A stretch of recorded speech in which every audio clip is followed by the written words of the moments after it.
ndabasuje cyane mwese by'umwihariko indatwa mu mihigo z'akarere ka Rusizi.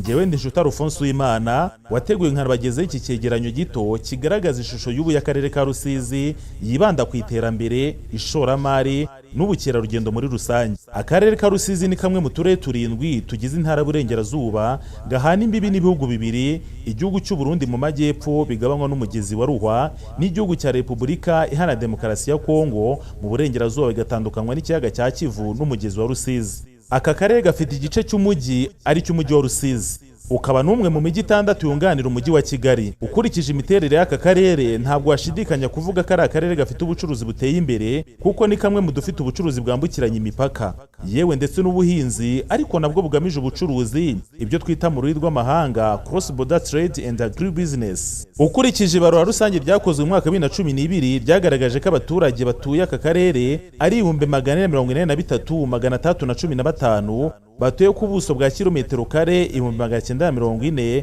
n'ibice 95. Bisobanuye ko igipimo cy'imiturire kuri kilometero kare hatuyeho abaturage 118. Ubu buso rero bukaba bubarirwaho imirenge 18, utugari 94 n'imidugudu 596 bigize aka karere ka Rusizi. Ese ni aya mahirwe ahari mu ishoramari muri aka karere? Mu by'ukuri wavuga ko kudashora imari muri aka karere ari igihombo gikomeye ntabwo yababeshye, kuko ukurikije imiterere yako ni akarere kabereye ishoramari rishingiye ku bucuruzi, ubuhinzi, ubworozi ndetse n'ubukerarugendo, cyane ko ari akarere gafite igice kitari gito cy'ikiyaga cya Kivu n'umugezi wa Rusizi nk'ahantu nyaburanga, kandi hafitiye uruhare runini rw'abaturage muri aka karere kuko ubuzima bwa bamwe ariho bushingiye. Ibikorwa byo ni byinshi twagarukaho kandi bigaragaza iterambere ryihuse muri aka karere, harimo uburezi budaheza, ubuvuzi bwita kuri bose, imihanda, inganda n'ibindi bikorwa remezo biri kuba imbarutso y'ubukire n'imibereho myiza y'abatuye aka karere. Ibiro bigatanga umuryango ufunguye kubifuza gushora imari yabo muri aka karere, kuko kukagana ni nko gukomanga ku marembo y'ubukire. Ndabashimiye kandi ndabifuriza ubuzima bwiza n'iterambere.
Ku kibuga cy'indege cya Kamembe aho turi ku isaha y'Isaa 5 zirenze iminota 35 ku masaha y'inama.